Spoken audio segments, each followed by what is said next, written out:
Un gusto estar con todos ustedes. Realmente es motivante ver cuando algo tan especializado y tan valioso de la academia se transforma en una herramienta práctica y empieza a significar cosas concretas para la gente real que lo necesita. Como decimos siempre, con todos los amigos que trabajamos en Costa Rica y vemos de lejos lo que ha hecho Colombia, decimos Colombia está rockeando. Así que muchos que nos conté que iba a tener este espacio estaban muy contentos y emocionados de ver que nos iban a compartir. Vamos a empezar con una breve introducción de los panelistas que tienen realmente una experiencia de lujo. El señor Ministro de Salud, Alejandro Gaviria, es ingeniero civil de la Escuela de Ingeniería de Antioquia, tiene una maestría en Economía de la Universidad de los Andes y un PhD en Economía de la Universidad de California. Ha sido decano de la Facultad de Economía de esta Universidad de los Andes, profesor, subdirector del Departamento Nacional de Planeación. Ha sido columnista destacado del diario El Espectador, por la cual recibió el premio Portafolio del Mejor Profesor, y sus columnas fue galardonado con el premio de periodismo Simón Bolívar. Desde septiembre del 2012 es ministro de Salud y de la Protección Social, cargo en el cual fue ratificado al comenzar el segundo gobierno. Tenemos a la señora ministra de Educación, Gina Parodi. Es abogada de la Universidad Javeriana, en donde se especializó además en resolución de conflictos. Se especializó en gestión de las ciudades del siglo XXI en la Universidad Abierta de Cataluña y recuperación de plusvalías como herramienta para el desarrollo y regulación de asentamientos en el Lincoln Institute of Land Policy. Fue senadora de la República del 2006 al 2010 y miembro de la Cámara de Representantes del 2002 al 2006. Ha sido alta consejera presidencial para los asuntos de Bogotá y desde febrero del 2013 hasta junio del 2014, directora del Servicio Nacional de Aprendizajes. También nos acompaña el ministro de Vivienda, Ciudad y Territorio, el señor Luis Henao Cardona. Él es abogado de la Universidad Colegio Mayor de Nuestra Señora de Rosario, tiene una especialización en Derecho de la Empresa de la misma institución y es candidato a doctor en Derecho Penal de la Universidad de Salamanca, en España, en donde se tituló además como especialista de estudios superiores en problemas actuales del derecho penal. El ministro del Interior fue viceministro para la participación e igualdad de derechos. El 17 de mayo del 2012 se posicionó como viceministro de Vivienda, desde donde impulsó la implementación del programa Vivienda Gratuita. Ha sido docente en programas de pregrado y posgrado de la especialización de Derecho Penal y Diplomado de la Universidad del Rosario. Y el 4 de junio del 2013 se posicionó como ministro de Vivienda, convirtiéndose en el ministro más joven del gabinete, cargo al que llegó luego de una amplia experiencia en estos temas de desarrollo. También nos acompaña el viceministro de Empleo y Pensiones, Luis Gómez Londoño. Él es economista y politólogo de la Universidad Humboldt de Berlín, con maestrías en Ciencia Política de esta universidad y Administración Pública del London School of Economics. Durante su gestión integró una red de oficinas de empleo con 302 centros de atención en el país. Fue jefe de la oficina asesora de planeación del Ministerio de Trabajo entre 2012 y 2013. Durante 4 años fue coordinador de la Asamblea Parlamentaria Alemana, Suramericana y consultor de la Comisión Económica del Parlamento Alemán. Y actualmente también ejerce la labor de catedrático en la Maestría de Gobierno y Política Pública de la Universidad Externado de Colombia y la Universidad Nacional de Colombia. Y además tenemos el gusto de que nos acompañe el economista colombiano Roberto Angulo, que tiene una maestría en teoría económica, ha tenido una amplia experiencia en políticas públicas y políticas para el desarrollo humano y social. Actualmente ha trabajado con OFI y está cursando una maestría en la Universidad UCL en Inglaterra en este momento.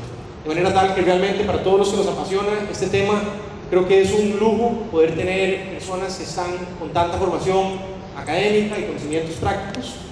A manera de contexto, vamos a simplemente dar una cifra que el presidente Santos nos acaba de compartir para poner el acento en el hecho de que estamos en una historia de éxito, un país en desarrollo con todo tipo de conflictos económicos, políticos, internos, sociales, y a pesar de eso, con determinación ha logrado reducir la pobreza multidimensional de un 30,4% en el 2010 a un 21,9% en el 2014.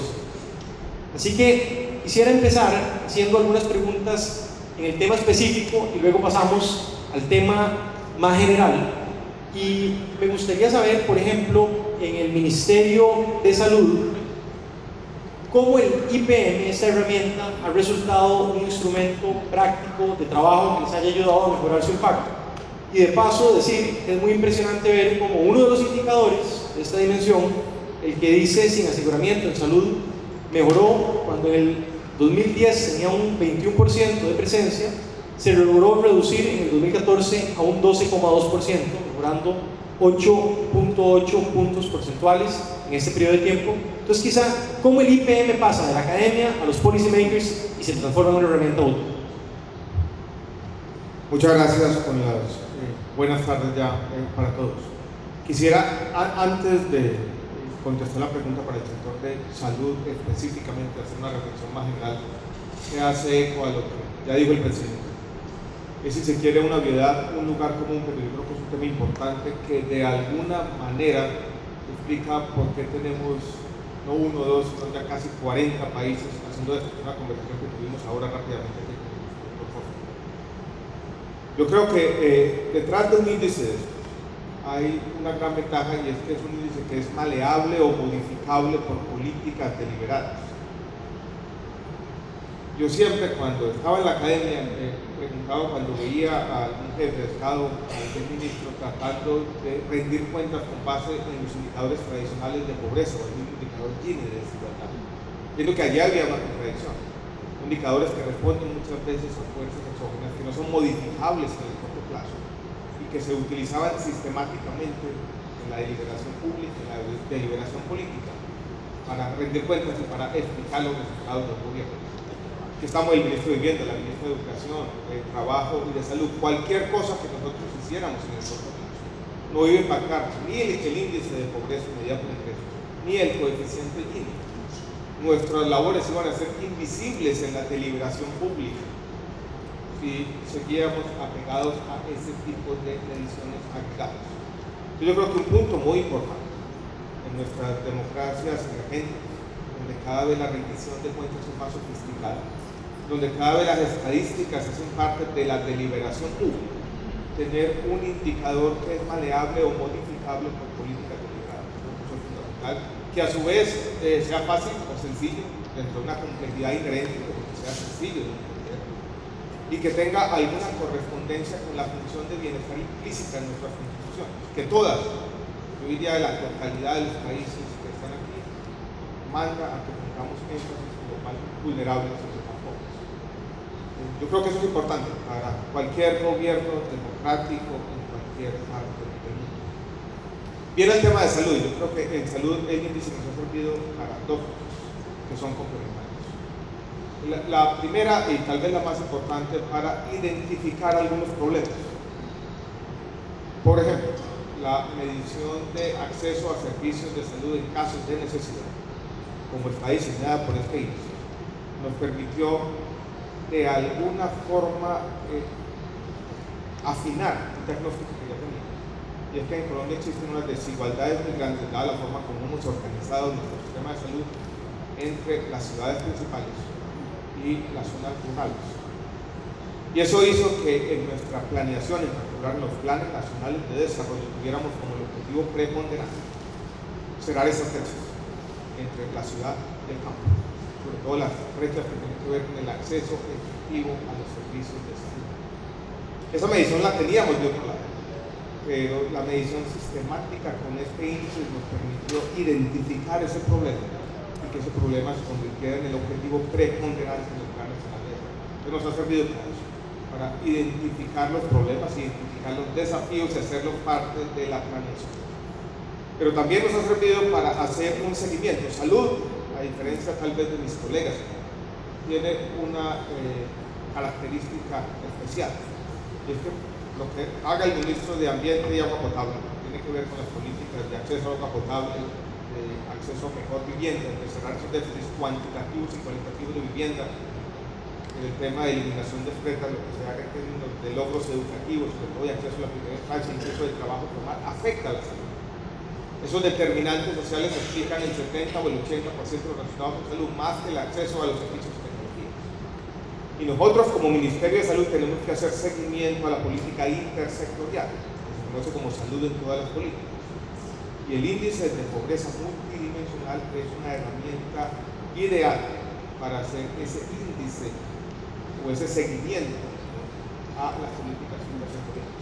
Entonces lo utilizamos para ese doble objetivo. Por un lado, para identificar problemas y desafíos y hacerlos, incorporarlos en nuestra planeación sectorial, y de otro lado, para hacer seguimiento a las políticas intersectoriales, que es una de las responsabilidades primarias del Ministerio de Salud. Muchísimas gracias, muy interesante. Entonces nos dice que ha servido para poder mostrarle a los ciudadanos el impacto de las políticas públicas específicas que estos otros indicadores usualmente invisibilizan, para hacer seguimiento, para hacer coordinación, para focalizar los públicos y las necesidades específicas en diferentes regiones.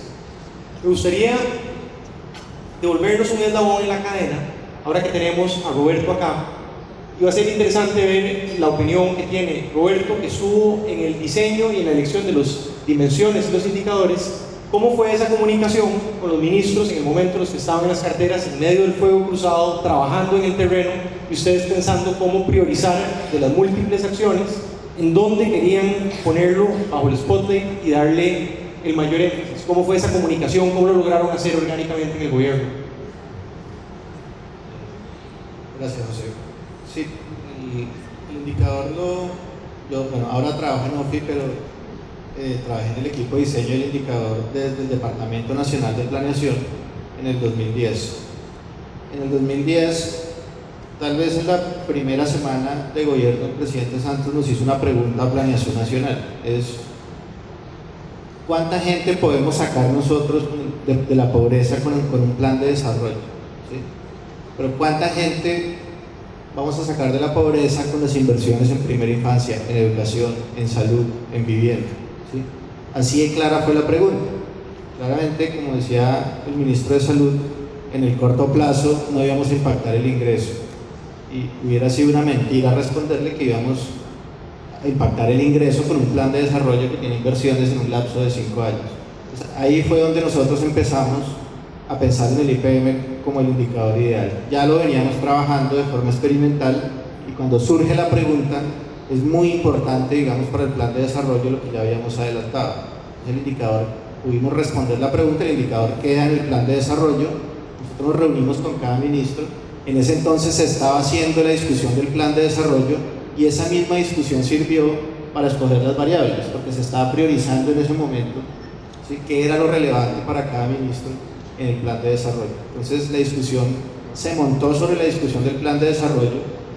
Eran variables factibles que cada ministro consideraba factible, que se comprometía, digamos, a reducir. Al final del proceso nosotros le dijimos al presidente, si el plan de desarrollo se cumple, la pobreza pasa de 34% a 22%, la pobreza multidimensional. Es decir, este plan de desarrollo de alguna manera está comprando 12 puntos porcentuales de reducción de pobreza. La primera parte. La segunda parte nos sentamos a trabajar. Después de un año sale el primer seguimiento, y el primer seguimiento del IPM no fue tan bueno, casi que se quedó quieto, ¿sí? Entonces, ¿qué vamos a hacer? ¿Cómo vamos a trabajar? Y ahí es donde aparece lo que decía el ministro de Salud. Es decir, cada ministro salió en su momento con las coberturas. Yo he trabajado, presidente, el ministro de Salud dijo, mis coberturas son tanto, la ministra de Educación sacó sus coberturas, el de vivienda, pero no era sobre la misma población, ¿sí?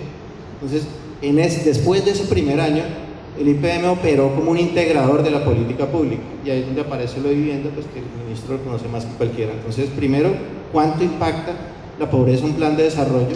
Y después la pregunta por el cómo. ¿Cómo hacemos para trabajar coordinadamente? Esos dos son como los dos momentos cruciales del IPM. Muchas gracias, Roberto. Una pregunta para la señora ministra de Educación. Si uno se detiene a ver la evolución de los indicadores, podemos encontrar otra historia de éxito en el indicador de educación bajo logro educativo, que pasó en el 2010 de un 55% al 2014 a un 50,7%. Y se sabe que las causas por las cuales los jóvenes no asisten al sistema educativo pueden variar también según la zona geográfica en la que está. Entonces me interesa saber si, tal como lo plantea Roberto, para poder abatir ese problema usted tuvo que hacer coordinación con sus otros colegas de otras ramas, y si el IPM jugó un rol en ese sentido.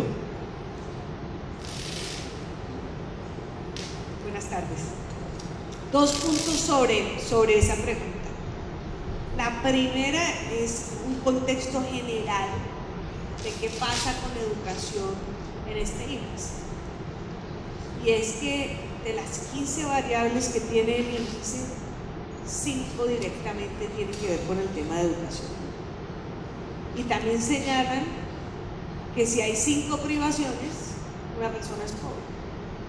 En últimas, eso lo que nos está diciendo es que si la educación no se mueve, vamos a quedar pobres. Eso es lo que termina diciendo realmente este índice para el tema de educación. Por lo tanto, detrás de una decisión de mover este índice, tiene que ir una decisión política de mover la educación. Así de simple y así de sencillo. Por eso el presidente, lo acaba de decir, se ha puesto 3 pilares fundamentales que están consagrados hoy en una ley, que es el Plan Nacional de Desarrollo, que son paz, equidad y educación. Punto. A eso estamos dedicados, esos son lo que nos guía a todo el gobierno nacional: la paz, la equidad y la educación. Y eso además va acompañado de un presupuesto más amplio. Es la primera vez en Colombia que el presupuesto de educación supera el presupuesto de la guerra. Colombia siempre tenía un presupuesto de la guerra que superaba con creces el presupuesto de la educación. Esta vez, para los próximos años, vamos a tener 136 billones en educación y la guerra va a tener 93 billones. Eso marca la diferencia y eso nos muestra hacia dónde el presidente está encaminando el país. Y es a esas 5 variables que se convierten en determinantes de mover o no el índice de pobreza. Ahora bien, si ustedes miran de esas 5 variables, 3 específicamente tienen que ver con lo que estaba señalando. Tiene que ver, está el logro educativo, que es que las personas puedan estudiar más de 9 años de manera gratuita. Está que se estudie la edad que es decir, que no haya rezago escolar y la inexistencia escolar. 3 de las 5 variables tienen que ver con algo que es el acceso y la permanencia. El acceso lo lograron en el primer gobierno del presidente Santos, señalando y decretando y pagándole a todos los niños que estudian en Colombia su educación. Es decir, la educación pública en Colombia, en primaria, en secundaria y en la media, no solo los 9 años, sino 11 años, es completamente gratuita. Y eso tuvo un impacto directo en esa variable. La segunda parte es la que estamos construyendo en este momento, y es ese acceso con permanencia tiene que ver directamente con la calidad. Y es en Colombia, y ese ha sido el filtro que el presidente Santos nos ha puesto permanentemente, por lo menos a este sector, y es que hacernos constantemente la pregunta si cada una de las políticas que estamos implementando pasa por el siguiente filtro. Eso nos está igualando a los pobres con los ricos, que también lo digo ahorita. ¿Cómo igualamos con lo alto, así como se hizo ya en salud? Y esto pues ha implicado invertir unos recursos en temas que ahorita no me quiero extender, a menos que tengamos una otra ronda, pero en temas que específicamente le apuntan a la calidad. Nombro una, por ejemplo: en Colombia los niños ricos estudian 8 horas, los pobres estudian 5 horas. Eso se llama jornada única en Colombia. Estudiar 8 horas se llama jornada única en Colombia. A partir de mañana, miércoles, comenzamos un gigantesco plan de infraestructura, que era una de las grandes limitantes, donde construiremos 1.500 colegios públicos en los próximos años, que nos permitirán cubrir ese déficit de infraestructura educativa de colegios para que los niños pobres puedan estudiar en buenos colegios en 8 horas. Eso le va a seguir pegando o impactando este índice de pobreza. Muchísimas gracias, súper interesante. Podemos ver de nuevo cómo esta herramienta le sirve a los países que tienen una determinación política de ir adelante en el desarrollo humano, que les permite identificar en cuáles zonas hay que invertir los recursos específicamente, para ser precisos. Les provee indicadores que pueden comunicarle a la población y que les ayuda no solamente a mostrar ese impacto preciso, sino cómo eso complementa los otros trabajos que en las otras carteras se hacen de manera simultánea.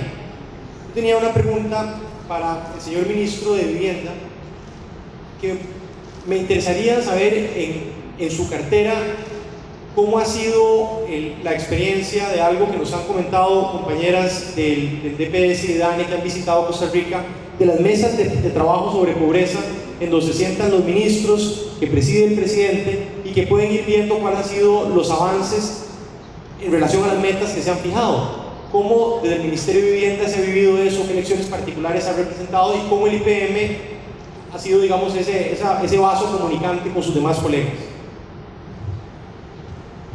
Muy buenas tardes, muchas gracias. Yo creo que lo más importante, como lo señaló el presidente, es que el índice le demostró al país y a todos los ministros que funcionamos como un sistema donde las cédulas, todos tenemos que trabajar de la mano y trabajar de forma organizada para llegar a un fin, para que funcione el corazón, para que llegue oxígeno al cerebro, y todo ese sistema tiene un fin, y ese fin es tener un país mucho más equitativo, un país en paz y un país mejor educado. Como lo dijo Alejandro, y lo decía también un escritor antioqueño, Héctor Abad, cuando hablaba de su padre, decía: deberíamos invertir más en prevención que en resultados finales como hospitales. Decía, hay que invertir más en tener una mejor calidad de acueductos, en tener una mejor calidad de alcantarillados. Entonces lo que hizo esas mesas de pobreza fue mirar el sistema, qué estaba funcionando bien dentro del sistema y qué no estaba funcionando dentro del sistema para cumplir esas metas que nos habíamos puesto en el índice. Y en vivienda vimos que teníamos una política de vivienda que no estaba logrando tener los fines para poder superar la pobreza. Nosotros teníamos una política donde le entregaba todo al mercado, donde le dábamos a una persona con bajos ingresos un subsidio, y ese subsidio nunca se materializaba en una vivienda. Y en una conferencia que yo le escuché a un profesor que tomó la decisión de irse de funcionario público, que era Alejandro Gaviria decía, tenemos una política, y en ese momento era decano de la Universidad de los Andes, tenemos una política totalmente anacrónica, una política que le da a una persona vulnerable un bono o un subsidio para comprar una vivienda, pero nunca se sienta a determinar si esa persona es bancarizable, si esa persona tiene ingresos suficientes para comer, si esa persona tiene ingresos suficientes para ir a la educación. Y por eso empezamos a tomar decisiones de cómo hacer una política integral que empezara a examinar y que empezara, como decía Roberto Angulo, a dar unas metas mucho más cuantificables en el mediano plazo, de acuerdo a ese índice, sobre cómo acceder más fácil a materiales seguros, a viviendas seguras, acceso a servicios públicos y poder cambiar la vida de esas personas vulnerables a través del índice. Desarrollamos una política masiva de vivienda, pero no es construir vivienda por construir vivienda. Acá nos volvimos a integrar como un sistema liderado por Tatiana a través del DPS, donde llevamos a cabo en estas viviendas que estamos construyendo a personas que viven en condiciones infrahumanas, a personas que viven en piso en tierra. Esto es muy importante tenerlo presente. El 68% de las personas que están viendo o han sido beneficiarias de nuestro programa de gratuidad vivían con piso en tierra. El 35% de las personas que han ido a los programas de gratuidad no tenían acceso a agua potable. El 28% no tenían acceso al alcantarillado y teníamos una desescolarización que superaba el 43%. Cuando llegamos con todo este programa, con el liderazgo de Tatiana, empezamos a mirar cómo los demás ministerios empiezan para que no solamente se dé con un programa de vivienda, sino cómo podemos acceder a la política de educación y que todos estos niños de 0 a 5 que superan los 60.000 de 100.000 viviendas, son 330.000 en promedio las personas que están yendo o pasando estas viviendas. Tenemos más de 55.000 niños de 0 a 5 años. Tenemos entre 5 y 18 años más de 40% en el análisis que habíamos hecho con Roberto. Población que está inferior a 18 años, tenemos más del 50% de estas viviendas. Entonces, ¿cómo podemos acceder con educación? Y estamos construyendo casi 32 colegios para todos estos programas de vivienda. Estamos construyendo más de 28 centros de atención infantil para atender a los niños pequeños en la estrategia de 0 a 100. ¿Y cómo estamos haciendo con toda la estrategia de acceso a educación? Y no solamente nos estamos quedando en la política de vivienda. Como lo dijo el presidente, tenemos una política muy importante de acceso a agua potable y alcantarillado. Por primera vez hemos invertido más de 7 billones de dólares de pesos en materia de agua potable y alcantarillado. Tenemos más de 1.700 proyectos en el país. ¿Y cómo hicimos para focalizar esos proyectos? El índice nos sirvió como sistema para saber dónde teníamos que llegar con esas inversiones. Como le decía el presidente, estamos priorizando donde teníamos el índice más alto, toda la costa atlántica. Estamos priorizando toda la costa pacífica. Cada peso que inviertas en la costa pacífica, pues va a hacer que ese índice tenga unos resultados mucho más, como decía Alejandro, más maleables, más cuantificables en el mediano plazo. Entonces, ciudades que nunca en la historia habían tenido acceso a agua potable.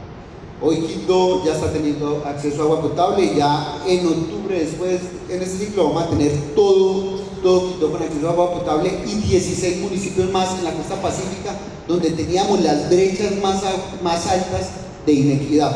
Para eso nos sirvió el índice, para coordinarnos como un sistema, para priorizar las inversiones y para que efectivamente podamos tener un impacto mucho mayor en nuestra inversión. Fantástico. Vamos quedando todos más que convencidos que esto no es una herramienta académica de reflexión, sino que es una herramienta de trabajo para atender a los pobres de la manera que merecen. Y antes de darle la palabra a la audiencia para recibir sus preguntas, quería terminar con una pregunta al señor ministro de Trabajo. Hay un indicador que me parece muy interesante, que es cómo abatir la informalidad. Y eso se sabe que entretengan las personas mayor escolaridad, mayores capacidades, lo cual a su vez está influenciado por la salud, tienen mejores chances de insertarse al sector formal del mercado laboral. De manera tal que sería fascinante escuchar de usted cómo el IPM, que integra a sus colegas que atienden estas otras carteras de trabajo, le ha dado a usted esta herramienta de coordinación, de diseño de programas. ¿Cómo se ha vivido el IPM en el Ministerio de Trabajo?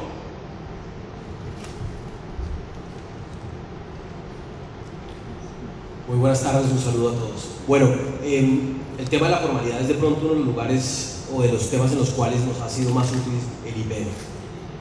El Ministerio de Trabajo no solo está promoviendo la generación de oportunidades de trabajo, sino también de trabajo de calidad, es decir, con seguridad social, con posibilidades de agremiación y con unas condiciones de productividad que le permitan tener estabilidad en el puesto de trabajo a la persona.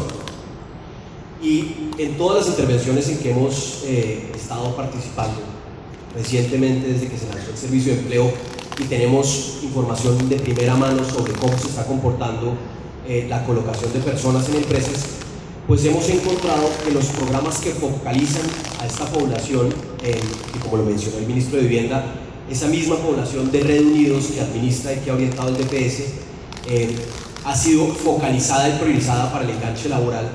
Nos estamos dando cuenta que la probabilidad de que una persona que tiene, por ejemplo, vivienda gratuita, que hace parte y su familia tiene cobertura de educación y tiene una jornada escolar que tiene cobertura de salud, saneamiento básico, etc., la probabilidad de que esa persona se quede en el puesto de trabajo por más de 6 meses, es decir, que después de un periodo de prueba permanezca en el puesto de trabajo es mayor, asociado a su productividad, asociado a una serie de factores que también permiten que se profundice en formalización y que lograr que esa población tenga asistencia desde distintos ámbitos del Estado pueda también acceder a movilidad social y a formalización.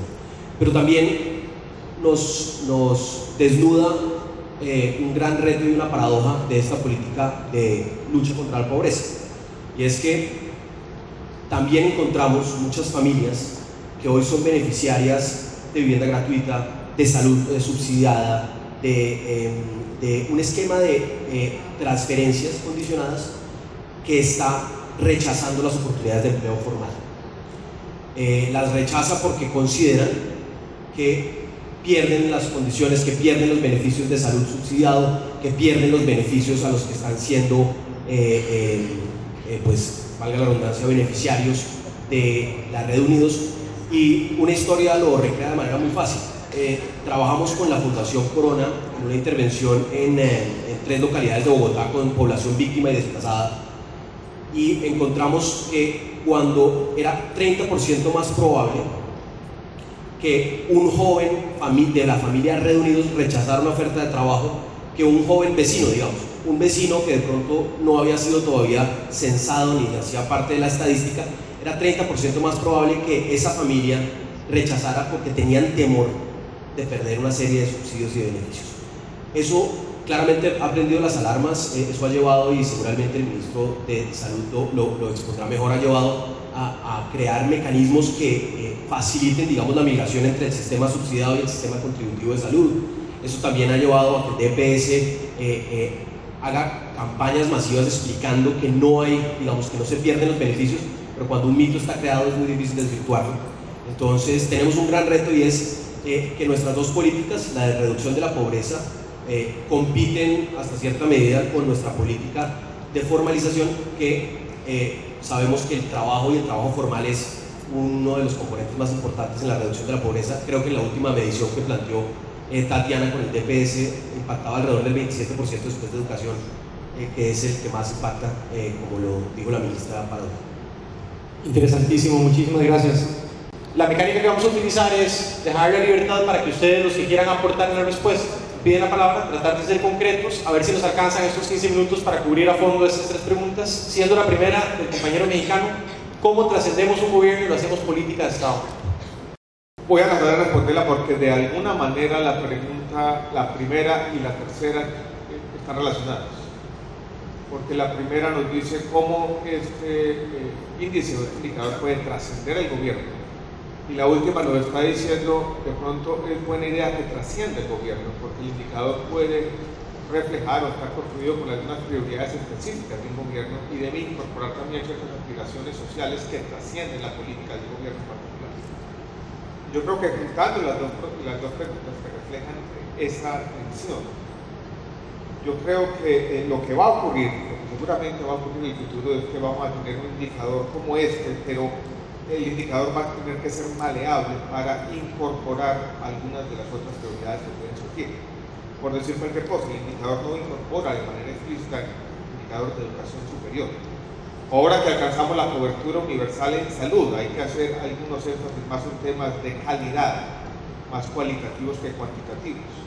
Entonces el indicador tiene que tener esa doble característica: recoger las prioridades sociales, pero adaptarse, cambiar una realidad social cambiante y dinámica. Eso requerirá también, y yo creo que es una agenda distinta, sobre la que yo como ministro de Salud no debería opinar mucho, pero yo creo que está acompasada con una agenda de cambios institucionales, por ejemplo, nuestras agencias estadísticas, que tienen que mantener una estructura para hacer las dos cosas, para que los indicadores no sean solamente indicadores de prioridades de un gobierno, pero para que sí logren incorporar ciertas prioridades. Por ejemplo, tener en las agencias estadísticas directores con término fijo, o algunas juntas directivas independientes de lo que piensa cada gobierno. Eso es importante para lograr dirimir esta tensión. Todo el indicador no está escrito en piedra, va a tener que cambiar hacia el futuro, pero los cambios yo creo que tienen que hacerse coherentes, conciliando dos objetivos que pueden ser, por lo menos en el margen, contradictorios: incorporar las prioridades de los gobiernos, pero también ir más allá e incorporar ciertas preferencias de la política o aspiraciones sociales de los demás. ¿Alguien quiere comentar, complementar? Ok, fantástico. La segunda pregunta, muy interesante: ¿cómo se complementa el IPM, que es nacional y regional, con la herramienta de focalización que llega a cada uno de los núcleos familiares? Y la pregunta 2B, sector privado: ¿cómo se involucra, cómo se juega a favor esa fuerza de la sociedad para el combate a la pobreza? Bueno, frente a la pregunta de focalización, en Colombia seguimos utilizando el CISBEN, se sigue utilizando, es el indicador de focalización individual por excelencia. Las aplicaciones que se han hecho del IPM han sido geográficas, han sido mapas de pobreza, donde se han priorizado territorios para hacer alguna intervención integral. La metodología es diferente, el CISBEN fue inventado antes que el IPM, incluso antes que estuviera publicada la última versión del paper de Alcaer y Foster. Entonces, no son totalmente incompatibles porque tienen las mismas dimensiones, son muy similares, la discusión sobre las dimensiones es muy similar, pero no son iguales, ¿sí? El CISBEN concentrado en individuos y hogares con nombre y apellido, y el IPM se ha utilizado en focalización geográfica. Solo una cosa adicional de la pregunta anterior, se creó la regla institucional tratando un poco de aprender de la experiencia de pobreza por ingresos, y existe una mesa en el DANE que es permanente, conformada por expertos independientes que están proponiendo constantemente nuevas dimensiones y generando esa actualización. Ya existen versiones nuevas del IPM en proceso de experimentación en esa mesa del DANE. Entonces, es una mesa de expertos que tiene gente tanto del gobierno como profesores y representantes de la academia que constantemente están trabajando en eso, del mismo modo que se hizo con ingresos.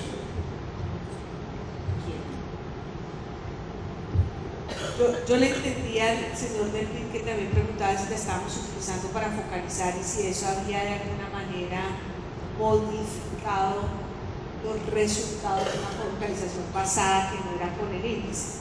En el caso de educación nosotros lo utilizamos, el Ministerio de Educación reparte los recursos a las demás partes del país, a las demás regiones del país. Nosotros nos llegan, tenemos que repartir 15 billones de pesos. Utilizamos 4 variables y en una de ellas, que cobra muchísimo peso, comenzamos a utilizar este índice.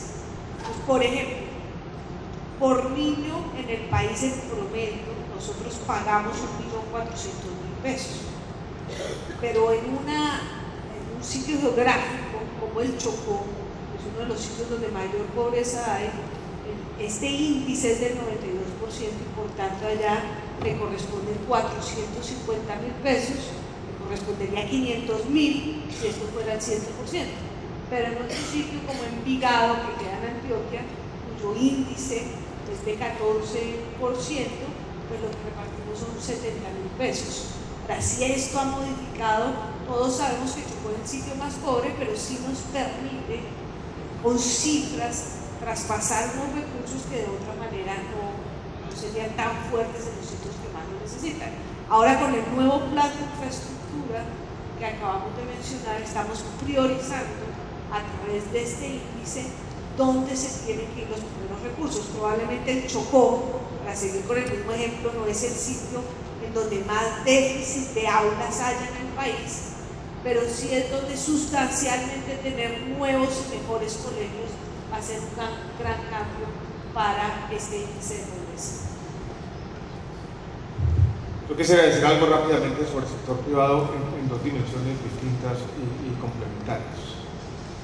En la primera quiero ser expansivo al hablar del sector privado. Yo creo que más o menos hemos dicho lo siguiente: este es un índice que puede usarse para el diseño de políticas públicas, que puede usarse y se ha usado para el seguimiento de las políticas públicas, el seguimiento que hace el gobierno. Pero yo creo que eso trasciende los usos oficiales y es un índice que tiene que utilizarse también en la deliberación pública sobre los resultados de esas políticas públicas. Yo creo que eso es importante. Y ahí tiene que haber un uso de todo el mundo. Es que no puede ser un índice que utilice solamente el gobierno. Ojalá hubiera una apropiación de la sociedad civil en general del índice. Sobre el sector privado yo quisiera decir lo siguiente, una característica que señaló el señor viceministro de Trabajo que es fundamental. Uno de los problemas de la política pública de Colombia, criticado muchas veces, fue que utilizábamos los impuestos al trabajo para financiar el cuidado infantil, la capacitación laboral y buena parte del régimen subsidiado de salud mencionado por el señor presidente. Eso nos generó un sesgo en contra del empleo formal y caímos muchas veces en lo que se llamaba en el debate académico una trampa de informalidad. Una característica que vale la pena resaltar de este índice es que el trabajo formal, generado en gran medida, en el 90% por el sector privado, está como un objetivo intrínseco del índice. Entonces, si uno redunda en los problemas de esta política, esto es, utiliza esos impuestos al trabajo para seguir financiando programas sociales remediales, eso se va a ver reflejado en un mal resultado del índice porque la informalidad laboral va a seguir creciendo. Entonces, de esa manera uno podría, hacia el futuro, seguir añadiendo este tipo de variables que reflejen no solamente los resultados sociales, sino que puedan reflejar cierto comportamiento positivo de los agentes privados sobre los indicadores sociales. Entonces yo creo que el índice no solamente está midiendo los resultados de los programas sociales, sino que puede recoger también ciertos sesgos favorables o no favorables de la política pública y pueden evaluar esa relación entre la política pública y el funcionamiento estructural. Muchísimas gracias. ¿Algún otro comentario? Sí, frente a la inquietud de la participación del sector privado, yo diría que ninguno de los componentes que impactan la pobreza multidimensional es más importante la concurrencia del sector privado que en el factor empleo. El gobierno o el Estado puede focalizar recursos públicos destinados a vivienda gratuita, puede decidir cobijar con salud subsidiada a una población vulnerable, puede escogerle dar educación, pero con gran dificultad puede forzar a un empresario a contratar a una persona y además que le dé unas condiciones salariales y de seguridad social adecuadas. Entonces, en este componente considero yo que es muy importante lo que puede aportar el Estado y el gobierno es en que el acceso a las oportunidades de trabajo sea transparente y democrático, porque existen servicios de empleo, porque la información es pública, porque las empresas abren sus puertas al trabajo, pero algo muy importante está asociado con un cambio cultural de las empresas. El mercado laboral hace una selección adversa de las personas con discapacidad, de las personas, de los jóvenes sin experiencia, de las personas de una minoría étnica.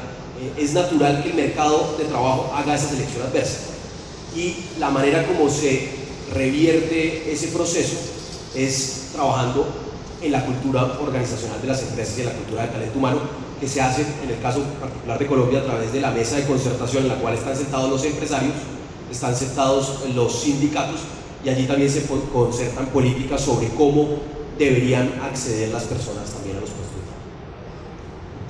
trabajo. Fantástico. Vamos a cerrar este interesantísimo panel citándolo con una frase que me llevo grabada: la demagogia es una forma de corrupción porque va generando desconfianza en el Estado. Fabuloso. Les pido un aplauso para todos los panelistas.